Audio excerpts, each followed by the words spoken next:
Good morning students, कैसे हो आप सब? I hope everyone is fit and fine.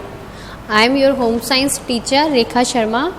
Today we will start a new chapter, chapter number 5, which is influence on identity formation, emotional changes. इससे पहले बच्चों हमने chapter number 4 पढ़ा था, वो भी इसी का एक पार्ट था जिसमें हमने सोशियो कल्चरल कॉन्टेक्स्ट के बारे में पढ़ा था.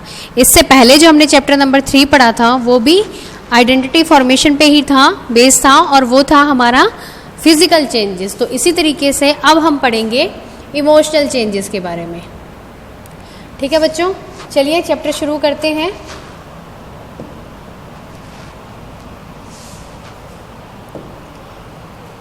सबसे पहले हमें पता होना चाहिए कि इमोशनल डेवलपमेंट क्या होता है. टॉपिक्स हम इसमें कवर करेंगे: emotional development, some emotional patterns, adolescence is a period of storm and stress, साथ साथ सर्च फॉर आइडेंटिटी, यानी हम अपनी पहचान हमारी क्या है उसके बारे में पता करेंगे, हमारी पहचान खोजेंगे बेसिकली कहा जाए तो सबसे पहले इमोशनल डेवलपमेंट का जिक्र करते हैं. इमोशनल यानी भावनात्मक हो गया या संवेगात्मक हो गया. तो इमोशनली बच्चों ये एक ऐसी स्टेज होती है, क्योंकि हमारे हार्मोनल चेंजेस होते हैं और जो कंटिन्यूस होते रहते हैं और जिसके कारण हम काफ़ी चिड़चिड़े हो जाते हैं. जो एडोलसेंट्स हैं दे फील वेरी इरिटेटेड और रेस्टलेस. क्योंकि उनकी बॉडी में काफ़ी हार्मोन चेंजेस होते हैं. उनको कभी कभी उनको ऐसा लगता है कि उनको एक ऐसा एनवायरनमेंट चाहिए जो उनको जिसने उनको बदल दिया है. लेकिन कभी कभी क्या होता है कि वो थोड़े इमोशनली अनस्टेबल भी हो जाते हैं. क्योंकि वो एनवायरनमेंट के साथ एडजस्ट नहीं हो पाते और उनको लगता है कि उनकी जो सोशल ग्रुप में उनकी पोजीशन है वो भी सही नहीं होगी और इसी के कारण उनके जो फैमिली रिलेशन में काफ़ी बदलाव आते हैं. क्योंकि जो एडोलसेंट्स होते हैं वो काफ़ी ज़्यादा चिड़चिड़े हो जाते हैं, फ्रस्ट्रेटेड हो जाते हैं, तो उसका इम्पैक्ट उनके फैमिली रिलेशन पे भी पड़ता है. जो उनके एडल्ट्स हैं वो इंटरफेयर करते हैं, वो उनको पसंद नहीं. उनके स्कूल में उनके जो मार्क्स वगैरह आते हैं वो उसके कारण भी वो काफ़ी फ्रस्ट्रेटेड हो जाते हैं. सभी चीज़ों पे उनका एक अलग सा इम्पैक्ट पड़ना शुरू हो जाता है. तो ये एक इमोशनल डेवलपमेंट होता है बच्चों. ठीक है, अब हम कुछ पढ़ते हैं सम इमोशनल पैटर्न्स. तो सम इमोशनल पैटर्न्स कौन कौन से हैं देखते हैं. सबसे पहले एंगर, गुस्सा. तो गुस्सा कब आता है? जो एडोलसेंट्स होते हैं वो बहुत जल्दी फ्रीक्वेंटली काफ़ी गुस्सा आने लग जाता है उनको. कभी उनके अगर कोई मैटर में इंटरफेयर करता है तो, या उनका कोई मजाक बना ले, उनसे कोई हंसी मजाक कर ले, तो ये सारी चीज़ें वो इजीली समझते नहीं है, अंडरस्टैंड नहीं कर पाते. And they become very aggressive. और जो उनकी सेल्फ रिस्पेक्ट होती है वो भी हर्ट हो जाती है. और उनका जो गुस्सा है वो काफ़ी टेम्परेचर उनका बहुत जल्दी हाई हो जाता है, बहुत शॉर्ट टेम्पर्ड हो जाते हैं, वो आर्ग्यू करते हैं, अनकोऑपरेटिव हो जाते हैं और कभी कभी जो उनका बिहेवियर है वो बहुत ज़्यादा वायलेंट हो जाता है. ठीक है, नेक्स्ट है फियर, डर. बच्चों इस टाइम पे जो डर की डेफिनेशन है वो चेंज हो जाती है. क्योंकि बच्चे होते हैं तो बड़े से डॉगी को देख कर डर जाते हैं, किसी अंधेरे में उनको डर लगता है, उनको लगता है भूत आ जाएगा. लेकिन जब वो टीनेजर बन जाते हैं तो उनका डर की जो डेफिनेशन है वो चेंज हो जाती है. उस टाइम पे उनको डर क्या होता है, उनकी माइंड में जो डर होता है वो ये होता है कि अगर मार्क्स अच्छे नहीं आए तो डर होगा, अगर मार्क्स अच्छे नहीं आए तो उनका जो फ्रेंड्स ग्रुप है, उनका जो पेयर ग्रुप है, उसमें उनकी लो ग्रेड्स के कारण उनकी बेइज्जती हो जाएगी, इंसल्ट हो जाएगी. या फिर वो किसी अपोजिट सेक्स मेंबर की तरफ अट्रैक्ट कर रहे हैं तो वो डिसअप्रूवल कर देगी, मना कर देगी. तो या फिर जो भी वो अपने गोल अचीव करना चाहते हैं वो नहीं कर पाए तो ये सारे जो है उनके डर के कारण होते हैं. नेक्स्ट है जेलस. तो जेलसी क्यों होती है? जब कोई लड़का है उससे कोई दूसरा लड़का है वो बहुत ज़्यादा हैंडसम है, स्मार्ट है, टैलेंटेड है, या मार्क्स बहुत अच्छे आते हैं तो उसको ऑटोमेटिकली उससे जलन होना शुरू हो जाती है. अगर लड़कियों की बात करें तो उसकी कोई लड़की है वो बहुत ज़्यादा स्लिम है या अट्रैक्टिव है, ड्रेसिंग सेंस अच्छी है, बिहेवियर अच्छा है, तो उससे भी और जो लड़कियां हैं उनको जलन होना शुरू हो जाती है. जलन क्यों होती है? जब उन बच्चों को कोई अप्रिशिएट करता है, कोई उनकी तारीफ करता है, तो जो और बच्चे हैं उनको भी उनसे जलन होना शुरू हो जाती है. नेक्स्ट क्यूरियोसिटी, जिज्ञासा। तो कुछ ऐसी इन्फॉर्मेशन होती है जो टीनेजर्स जानना चाहते हैं, वो बहुत ज़्यादा क्यूरियस होती हैं उन इन्फॉर्मेशन के बारे में। जैसे हो गया अबाउट सेक्स, कुछ ऐसे जैसे वो उनके बारे में जिनको उन्होंने कभी एक्सपीरियंस नहीं किया होता है, वो चीज़ें जानना चाहते हैं। और अपनी इस क्यूरियोसिटी को सेटिस्फाई करने के लिए they also try to know through internet, books, other sources in order to satisfy their curiosity. Next है अफेक्शन। अफेक्शन क्या? पेरेंट्स के साथ, सिबलिंग्स के साथ, फ्रेंड्स के साथ, रिलेटिव्स के साथ। लेकिन मोस्ट ऑफ द टाइम क्या होता है कि जो अडोलसेंस, ये जो एक ऐसी सिचुएशन होती है, हर बात में गुस्सा आने लग जाता है, बॉडी में चेंजेस होते हैं, तो ये अफेक्शन जो है वो हम शो नहीं कर पाते। नेक्स्ट है मूड स्विंग्स। मूड स्विंग क्या होता है? कभी गुस्सा, एकदम से गुस्सा आना, एकदम से खुश हो जाना, एकदम से उदास हो जाना, एकदम से फ्रस्ट्रेटेड हो जाना। यानी कोई फिक्स नहीं है कि ये बंदा इस टाइम पे कैसा होगा, उसको बोलते हैं मूड विंग्स। यानी बहुत जल्दी जल्दी अपना मूड चेंज कर लेना, अचानक से गुस्सा, अचानक से शांत हो जाना, अचानक से एकदम शाय फील करना, अचानक से बहुत ज़्यादा फ्रस्ट्रेटेड हो जाना। तो ये डिफरेंट जो मूड्स हो जाते हैं बिना किसी रीज़न के, तो ये एक काफ़ी कॉमन होता है इमोशनल पैटर्न में। नेक्स्ट अट्रैक्टिव, किसी अपोजिट सेक्स मेंबर की तरफ अट्रैक्ट होना एक कॉमन बात है। अगर वो if they are restricted by anyone they rebel, अगर उनको कोई रोकता है तो वो विद्रोह कर लेते हैं। और अगर उनका कोई फैमिली मेम्बर या पेरेंट्स हैं तो उनसे भी उनकी लड़ाइयाँ शुरू हो जाती हैं। ये कुछ इंपॉर्टेंट टॉपिक्स थे जो हमने इमोशनल पैटर्न में डिस्कस किए। अब हम नेक्स्ट पढ़ते हैं। Adolescence is a period of storm and stress. Storm क्या होता है बच्चों? तूफान। स्ट्रेस क्या होता है? दबाव। यानी किशोर अवस्था एक ऐसी अवस्था है जिसमें बहुत ज़्यादा तूफान यानी ऊपर नीचे तालमेल नहीं बैठ पाता और स्ट्रेस, बहुत ज़्यादा दबाव महसूस करते हैं। क्यों महसूस करते हैं? क्योंकि एक तो रैपिड फिजिकल चेंज होते हैं, बॉय हो या गर्ल हो, दोनों में ही काफ़ी ज़्यादा लगातार फिजिकल चेंज होते रहते हैं। उनकी बॉडी, किसी की जैसे मैंने बताया था शोल्डर, बॉयज़ के शोल्डर थोड़े ब्रॉड हो जाते हैं, हाइट इंक्रीज़ हो जाती है, गर्ल्स के बाल बढ़ने शुरू हो जाते हैं, थोड़ी स्लिम हो जाती है, उनके ब्रेस्ट का साइज़ इंक्रीज़ होने लग जाता है, जो जेंट्स होते हैं उनके शोल्डर बढ़ना शुरू हो जाते हैं।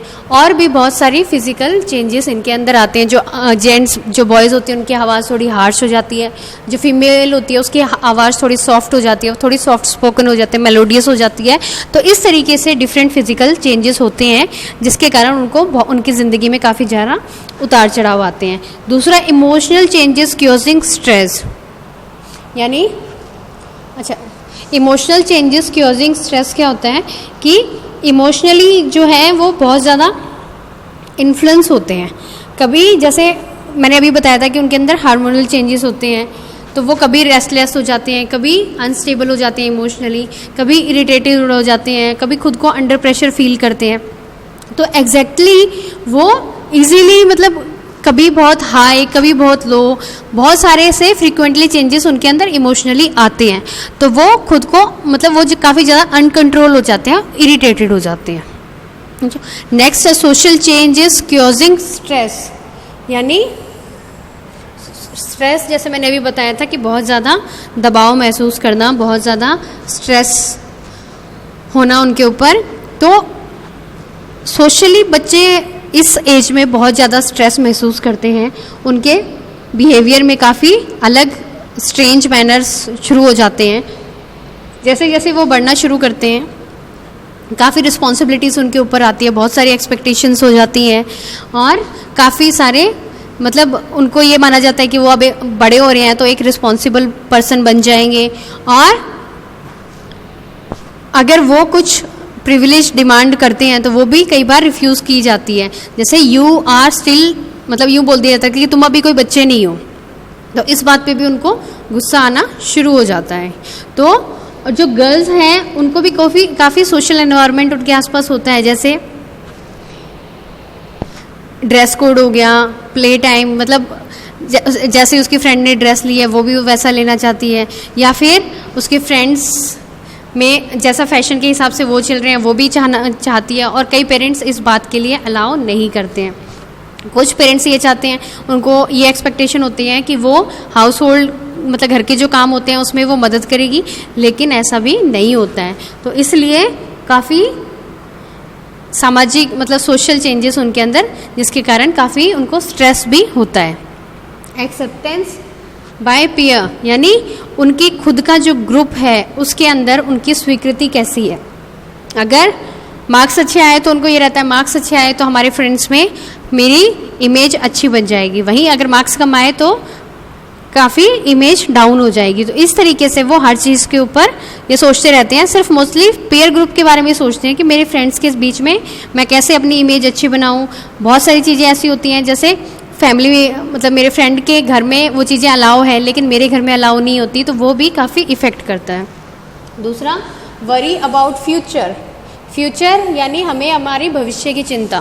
तो बच्चों को भी टीनेजर्स को भी काफ़ी भविष्य की फ्यूचर की चिंता होती है, तो वो कांस्टेंट प्रेशर करते हैं अपनी स्टडीज़ पे और बहुत अच्छा करना चाहते हैं, हायर स्टडीज़ के लिए काफ़ी अच्छी जगह एडमिशन चाहते हैं।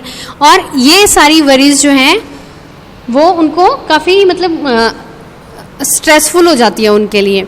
क्यों? क्योंकि उनको अच्छी जगह एडमिशन लेना है। अच्छी जगह एडमिशन तभी होगा जब अच्छे मार्क्स आएंगे, अच्छे मार्क्स के लिए बहुत ज़्यादा पढ़ना पड़ेगा। तो इसके कारण वो अपनी और जो एक्टिविटीज़ हैं उनको वो छोड़ देते हैं और ज़्यादा ध्यान जो है वो अपनी पढ़ाई पे दे पाते हैं। लेकिन कई बार वो श्योर नहीं होते अपनी कैपेबिलिटी पे। फॉर एग्जांपल किसी बच्चे ने मेडिकल ले लिया लेकिन वो उसको कर नहीं पा रहा है, उसको समझ नहीं पा रहा है, तो उसको काफ़ी ज़्यादा प्रॉब्लम होगी। तो उसको पहले ही इंश्योर करना चाहिए कि उसकी कैपेबिलिटी क्या है और उसी के हिसाब से उसको अपनी फ्यूचर प्लानिंग करनी चाहिए। Strong attraction toward opposite sex and their approval. इस एज में बच्चों मैंने बताया कि अपोजिट सेक्स की तरफ बच्चे बहुत ज़्यादा अट्रैक्ट होते हैं। फॉर एग्जांपल मेल है तो फीमेल के लिए बहुत ज़्यादा कॉन्शियस हो जाती हैं और फीमेल है तो वो मेल के लिए। तो अगर वो उनको अप्रूवल देंगे या नहीं देंगे, वो अगर उसे प्रपोज कर रहा तो एक्सेप्ट करेंगे नहीं करेंगे, तो इस चीज़ों के कारण भी काफ़ी वो मतलब काफ़ी मैटर करता है उनके लिए। इसके साथ साथ वो बहुत सारी ऐसी चीज़ें क्वालिटीज़ अडॉप्ट कर लेते हैं जो उनको अट्रैक्टिव बनाए और अपने जो अपोजिट सेक्स फ्रेंड है वो उनकी तरफ अट्रैक्ट होना शुरू कर दे। नेक्स्ट टॉपिक है हमारा search for identity.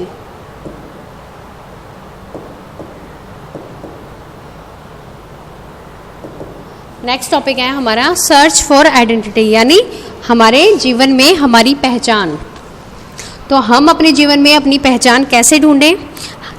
What is the life of what is the aim of his life, what he want to do, what he wants to be, यानी कैसे ही उसके स्किल्स हैं, कैसी उसकी पोटेंशियल है, उसके हिसाब से उसको अपनी आइडेंटिटी मिलती है। अगर देखा जाए तो एक तूफान सा एक खलबली सी मची रहती है बच्चों के कि हमें क्या करना है, आगे हमें जीवन में क्या बनना है, कौन कौन से ऐसे हमें सब्जेक्ट लेने चाहिए जिससे हम अपने मतलब अपने फ्यूचर में अपने गोल को अचीव कर पाएँ। तो इस तरीके से, और इसके साथ साथ क्या होता है फिजिकल लुक भी वो चेंज करते हैं और कुछ ऐसी चीज़ें जैसे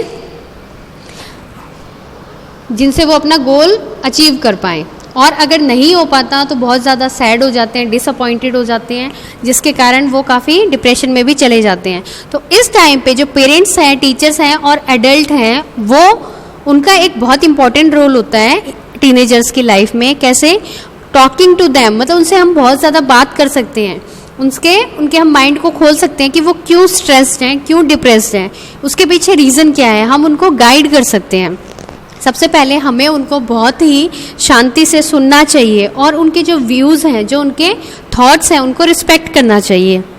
साथ साथ हमें उनको मतलब उनका साथ देना चाहिए और उनको शोइंग एम्पैथी, यानी अपने साथ साथ उनकी बातों को महत्व देते हुए हमें उनको सपोर्ट करना है कि हाँ भाई जो आप कर रहे हो वो भी सही है। ऐसा नहीं है कि हमें उनको डांट के भगा दें या फिर उनकी वैल्यू, उनकी बातों को हम वैल्यू ना करें, ऐसा नहीं है। हमें उनको सहानुभूति दिखानी है और साथ में उनको गाइड भी करना है। Avoid lecturing them when they are disturb, जब वो पहले ही मेंटली डिस्टर्ब हैं तो हमें उनको किसी भी एक टॉपिक पे भाषण या लेक्चर नहीं देना चाहिए। उनको शांति से सुनना चाहिए और समझना चाहिए कि उनकी प्रॉब्लम क्या है। ठीक है बच्चों, ये हमारा टॉपिक, ये हमारा चैप्टर यहाँ पे कंप्लीट होता है, जिसमें हमने ये topic emotional development, some emotional pattern, adolescence is a period of storm and stress और सर्च फॉर आइडेंटिटी, यानी खुद की पहचान कैसे हम ढूंढ सकते हैं, ये हमने कवर किया। आई होप आपको चैप्टर क्लियर हुआ है, और अगर आप साथ में अपने लेसन को भी थोरोली रीड करेंगे तो काफ़ी सारी चीज़ें आपकी क्लियर हो जाएंगी। लेकिन वैसे तो ये चैप्टर छोटा ही है बच्चों, लेकिन हम लोगों को हर लाइन अच्छे से डिस्कस करनी, हर लाइन अच्छे से पढ़नी है, चैप्टर को थोरोली पढ़ना है। क्यों? क्योंकि ये हमारे जो 4-5 टॉपिक हैं, लेसन 3, 4, 5, 6, ये लेसन आपस में इंटरकनेक्टेड है। तो अगर एक भी लेसन में कुछ भी कमी रह गई तो नेक्स्ट टॉपिक हमारा क्लियर नहीं हो पाएगा। ओके बच्चों, थैंक यू।